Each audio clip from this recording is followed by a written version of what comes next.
ఆదివాసీ నాయకుడు సేవా సంఘం జిల్లా శాఖ ఆధ్వర్యంలో అన్ని మండలాల కార్యవర్గ సభ్యులతో పాటు జిల్లా కార్యవర్గ సమావేశాన్ని నిర్వహించడం జరిగింది.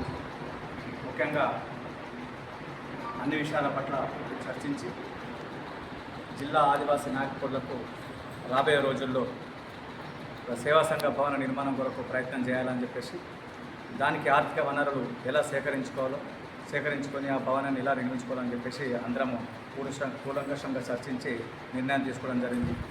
అంతేకాకుండా రాబోయే రోజుల్లో ఏదైతే ఇంటర్మీడియట్ అండ్ ఎస్ఎస్సి విద్యార్థులకు పై చదువుల నిమిత్తం ప్రోత్సహించడానికి గాను మే 2వ వారంలో విద్యార్థుల ప్రోత్సాహ బహుమతులు అని చెప్పేసి ఇవ్వడానికి నిర్ణయించుకొని వారి భవిష్యత్తు యొక్క అంటే ఫ్యూచర్ కెరియర్ గైడెన్స్ కొరకు నిష్ణాతులైనటువంటి కొంతమంది భక్తుల్ని పిలిపించి వాళ్ళకు మార్గదర్శకంగా మరి కొన్ని సూచనలు సలహాలు ఇప్పించడం జరుగుతుందని చెప్పేసి తీర్మానం చేయడం జరిగింది.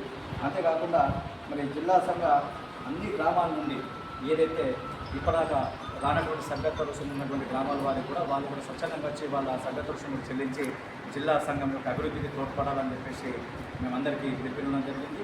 తద్వారా ఏదైతే జిల్లాలో ఏదైనా మేకఫూడ్లు కులపరంగా కానీ ఏదైనా విద్యాపరంగా కానీ సామాజిక పరంగా కానీ ఆర్థిక పరంగా కానీ ఏదైనా ఇబ్బందులు ఉంటే జిల్లా సేవా సంఘానికి దృష్టికి తీసుకొస్తే తప్పనిసరిగా అది అధికారుల దృష్టికి వెళ్ళి మరి దాన్ని తొందరగా పరిష్కరించే విధంగా జిల్లా సంఘం ప్రయత్నం చేస్తామని చెప్పేసి కూడా మేము నిర్ణయం తీసుకోవడం జరిగింది.